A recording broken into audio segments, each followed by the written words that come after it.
नमस्कार दोस्तों, मेरा नाम है अंशुमन नायक और आप सभी का बहुत बहुत स्वागत है इंडियन डिफेंस न्यूज की डिफेंस टॉक सीरीज में, जहां पर हम रोज नए नए डिफेंस अपडेट्स के बारे में बात करते हैं। तो चलिए देर ना करते हुए आज की वीडियो शुरू करते हैं।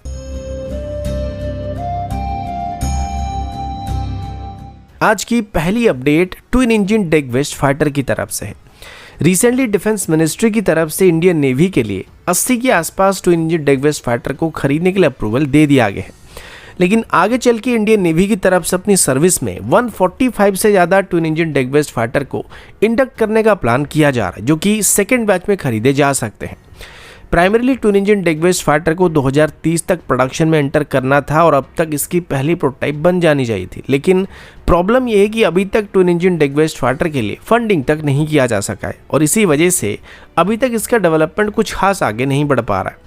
अभी के लिए एचएएल और एडीए एक साथ मल्टीपल एयरक्राफ्ट को डेवलप करने की कोशिश कर रहे हैं, जिसमें तेजस मार्क 2 एमका और ट्विन इंजन डेग वेस्ट फाइटर जैसे एयरक्राफ्ट की डेवलपमेंट शामिल है और इन सभी की डेवलपमेंट के लिए 14,000 करोड़ से 15,000 करोड़ के आसपास की फंडिंग की जरूरत पड़ सकती है, जिसमें से डिफेंस मिनिस्ट्री की तरफ से अभी तक पहले ही तेजस मार्क 2 के लिए और एमका के लिए फंड को सैंक्शन किया जा चुका है, लेकिन फिर भी ट्विन इंजन डेग वेस्ट फाइटर के लिए अभी एडिशनल 15,000 करोड़ की जरूरत पड़ने वाली है और इसको अभी सैंक्शन करने के लिए गवर्नमेंट के पास फंड की शॉर्टेज हो रही है। इसी को मेकअप करने के लिए अभी गवर्नमेंट की तरफ से एमका और ट्विन इंजन डेग वेस्ट फाइटर दोनों ही प्रोजेक्ट को मर्ज करने का फैसला किया जा रहा है। गवर्नमेंट का कहना है कि एमका और ट्विन इंजन डेग वेस्ट फाइटर में एयरफ्रेम के अलावा एवियोनिक्स और बाकी सभी मेजर लाइन रिप्लेसमेंट यूनिट्स में कुछ मेजर चेंज नहीं होने वाली है। इनके रडार्स और बाकी सभी एवियोनिक्स ऑलमोस्ट सेम ही रहने वाली है और ट्विन इंजन डेग वेस्ट फाइटर टेक्निकली एक 5 जनरेशन का फाइटर होने वाला है। इसी वजह से अभी दोनों को एक साथ मर्ज कर दिया जाएगा और एक ही फंड के अंदर इन दोनों की डेवलपमेंट को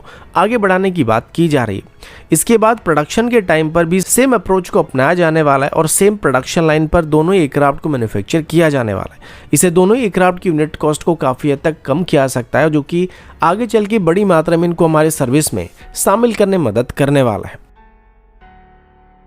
अगला अपडेट ब्रह्मोस मिसाइल को लेकर है और अभी हम ब्रह्मोस मिसाइल की लाइटर वेरिएंट के बारे में बात करने वाले हैं, जिसे आप सभी ब्रह्मोस एनजी के नाम से जानते हैं। ब्रह्मोस एनजी को रिसेंटली ब्रह्मोस की एयर लॉन्च्ड वेरिएंट को बेस करके बनाया गया है, क्योंकि ब्रह्मोस एक काफ़ी हेवी होने की वजह से इसे SU-30 MKI के अलावा हमारे बाकी कोई भी एयरक्राफ्ट कैरी नहीं कर सकते, जिस वजह से एक वाइडर प्लेटफॉर्म में इसका इस्तेमाल करने के लिए इसकी लाइट वेट वेरिएंट को बनाना स्टार्ट किया गया था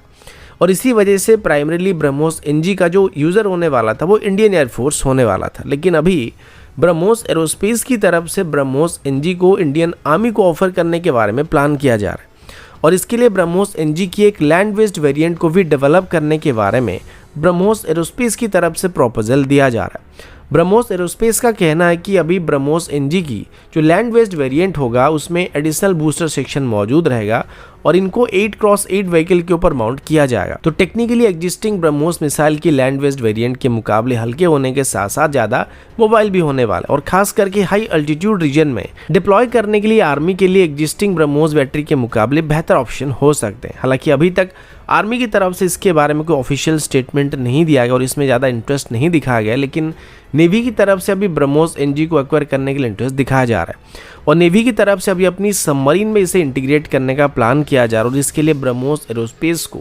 ब्रह्मोस एनजी की एक टॉर्पेडो लॉन्च्ड वेरिएंट को डेवलप करने के लिए नेवी की तरफ से रिक्वेस्ट किया गया है।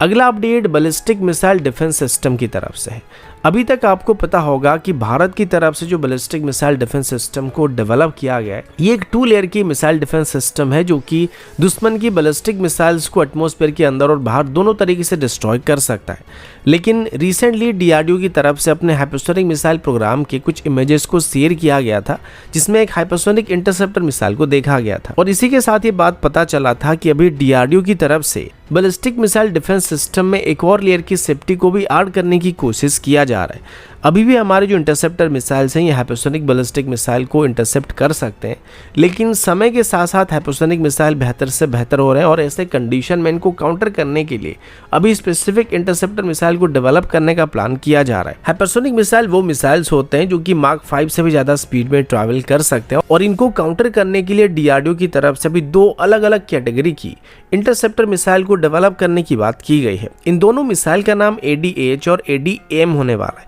ADH को स्पेशली हाइपरसोनिक ग्लाइड व्हीकल्स को टारगेट करने के लिए डिजाइन किया जा रहा है। अब हाइपरसोनिक ग्लाइड व्हीकल की बात करें तो ये बहुत ही मैन्यूवरेबल होता है और हाई स्पीड में ट्रैवल करने के अलावा इनका पाथ बिल्कुल अनप्रेडिक्टेबल होता है, जिस वजह से इसको इंटरसेप्ट करना बहुत मुश्किल माना जाता है। इसी वजह से अभी ADH इंटरसेप्टर मिसाइल को डेवलप किया जा रहा है और इसके बाद ADAIM इंटरसेप्टर मिसाइल की बात करें तो इसे खास करके हाइपरसोनिक क्रूज मिसाइल को इंटरसेप्ट करने के लिए इस्तेमाल किया जाने वाला है, यानी कि इसको लो अल्टीट्यूड में हाइपरसोनिक टारगेट को इंटरसेप्ट करने के लिए इस्तेमाल किया जाएगा। ये इंटरसेप्टर मिसाइल अपने टाइप के पहले सिस्टम होंगे जो स्पीड, हीट रेजिस्टेंस और मैन्यूवरेबिलिटी के साथ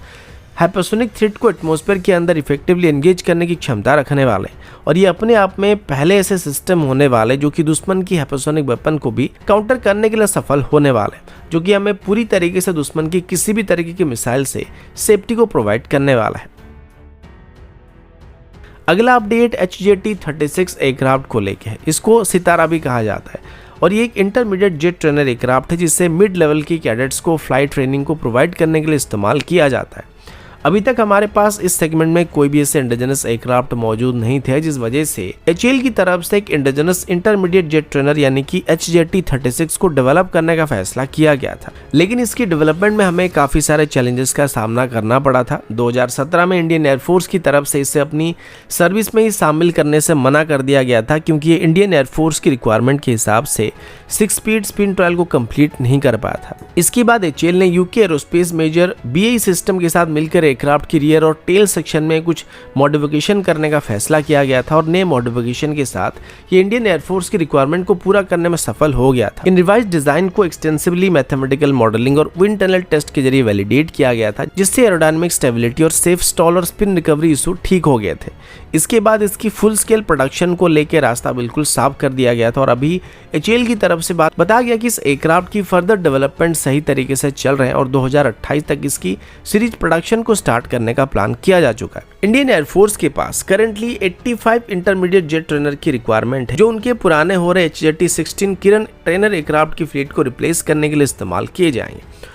और अभी तक इसके लिए हमें इंपोर्टेड एयरक्राफ्ट के ऊपर डिपेंड करना पड़ रहा था। लेकिन अभी HJT-36 के प्रोडक्शन स्टार्ट होने के बाद हमारी डिपेंडेंसी हमेशा के लिए खत्म होने वाला है। फिलहाल इसका लिमिटेड सीरीज प्रोडक्शन अभी स्टार्ट किया जाने वाला और फ्लाइट सर्टिफिकेशन मिलने तक इसमें कुछ और इंप्रूवमेंट होने की बात भी HAL की तरफ से किया गया, लेकिन इसके बाद इसका फुल स्केल प्रोडक्शन को स्टार्ट कर दिया जाएगा, जो कि 2028 में होने की बात की गई है।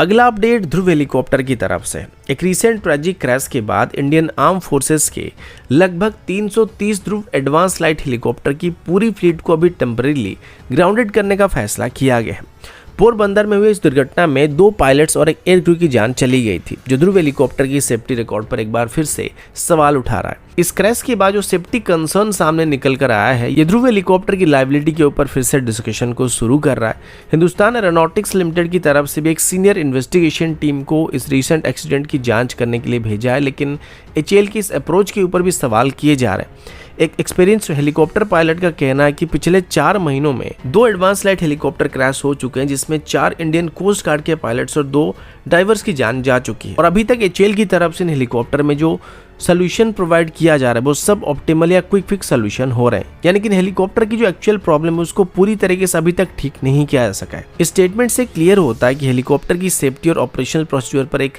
थॉरो और ट्रांसपेरेंट इन्वेस्टिगेशन होना काफी जरूरी है। एक मिलिट्री ऑफिसर ने बताया कि अभी इशू चाहे डिजाइन, मैन्युफैक्चरिंग डिफेक्ट्स की हो, क्वालिटी कंट्रोल की हो, सर्विसिंग, मेंटेनेंस या पायलट्स और टेक्नीशियन की ट्रेनिंग की हो, इन सभी का डिटेल में एनालिसिस होना काफी जरूरी है, क्योंकि पिछले 2 सालों में बार बार ये हेलीकॉप्टर क्रैश हो रहा है और खास करके इसकी नेवल वेरिएंट और इंडियन कोस्ट गार्ड के वेरिएंट क्रैश हो रहे हैं। ध्रुव एडवांस लाइट हेलीकॉप्टर के ऊपर ये पहली बार भी सवाल नहीं किया जा रहा है। 2023 से पहले भी लगातार 4 क्रैश होने की खबर आने के बाद इसकी पूरी फ्लीट को ग्राउंडेड किया गया था।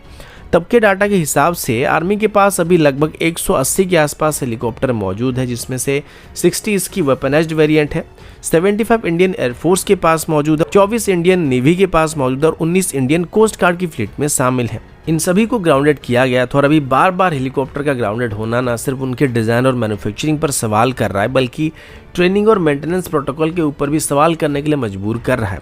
यह हेलीकॉप्टर अभी इंडियन नेवी की light to medium weight category की वर्टिकल लिफ्ट प्लेटफॉर्म का बैकबोन होने वाला है, लेकिन इस तरीके से अभी जो इश्यूज सामने आ रहे हैं ये आगे चल के इसकी फ्यूचर के ऊपर बहुत ही नेगेटिव असर डालने की उम्मीद किया जा रहा है। तो दोस्तों अभी के लिए इतना ही, मिलता हूँ आपसे अगले वीडियो में, तब तक के लिए जय हिंद, वंदे मातरम।